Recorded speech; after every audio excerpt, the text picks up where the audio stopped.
Morning students, last days मैंने आपके chapter 5 शब्दकोश के, ठीक है, फर्स्ट पार्ट पर्यायवाची, ठीक है, पर्यायवाची जिसे हम क्या कहते हैं, सिनोनिम्स कहते हैं, उसके बारे में बता दिया है, ठीक है। एंटोनिम्स जिसे विलोम कहते हैं उसे भी मैंने क्या किया है, बता दिया है, ठीक है। आज जो इसका थर्ड पॉइंट है श्रुतिसम भिन्नार्थक शब्द, आज हम इसके बारे में बात करेंगे, ठीक है।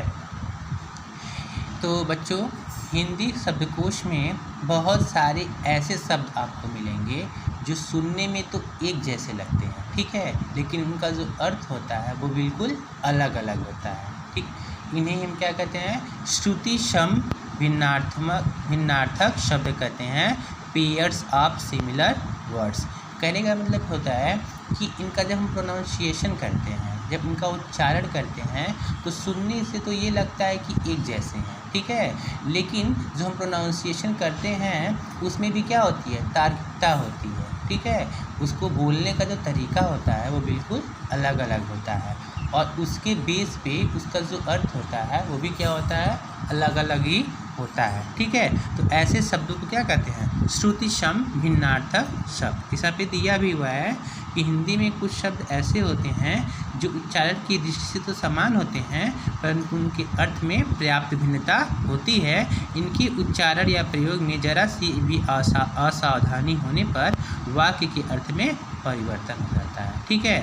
जैसे आप लोग देख सकते हैं, हम जनरली क्या बोलते हैं, अंश, ठीक है, लेकिन अंश का जो प्रोनाउंसिएशन होता है हम एक जैसा तो कर देते हैं अंश, लेकिन उसको जब राइट करते हैं तो अंश दो तरीके से लिखा जाता है, ठीक है। यहाँ पे देखिए, यहाँ पे बड़ा सा है और यहाँ पे छोटा सा है, ठीक है, और दोनों का जो अर्थ है वो दोनों क्या है, अलग अलग है। यहाँ पे अंश मतलब होता है भाग और यहाँ पे अंश मतलब होता है कंधा, ठीक है।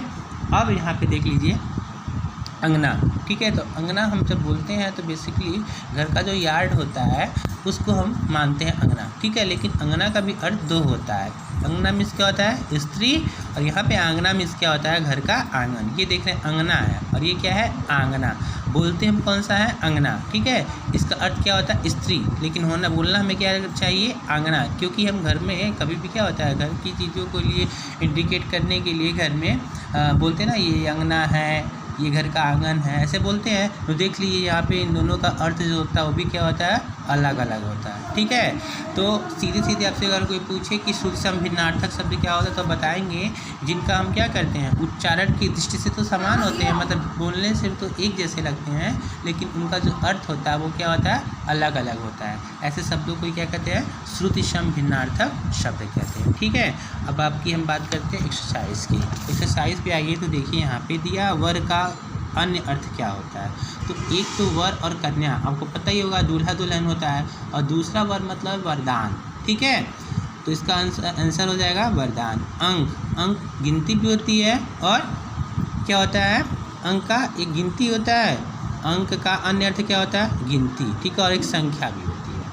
सेकेंड देखिए, लास्ट देखिए आप लोग, मातृ मीन्स क्या होता है, माता, ठीक है। इसका संबंध मातृभाव से, मतलब माता से है, और वहीं माता होता है तो मातृ का क्या होता है, बोलने से मातृ बोलते हैं ना, मातृ, तो क्या होता है, एक मातृ में होता है हमारी राष्ट्रभूमि, हमारी जन्मभूमि या फिर मेरी माता, ऐसे बोलते हैं। और ये जो मातृ है इसका अर्थ होता है केवल, ठीक है। तो सीधे सीधे आप कह सकते हैं कि अगर कोई पूछता है कि श्रुतिसम भिन्नार्थक शब्द क्या होते हैं तो आप सीधे बता सकते हैं कि जिनको सुनने में एक जैसे प्रतीत होती है, मतलब समान अर्थ, बोलने पे ऐसा लगता है कि समान हो, लेकिन जब उनका हम क्या करते हैं, लिखते हैं, तो उनकी लिखावट की दृष्टि से जो उनका उच्चारण होता है वो अलग अलग होता है, ठीक है। बोल तो हम लेते हैं, उच्चारण तो एक जैसा करते हैं, लेकिन उनका जो अर्थ होता है वो क्या होता है, अलग अलग।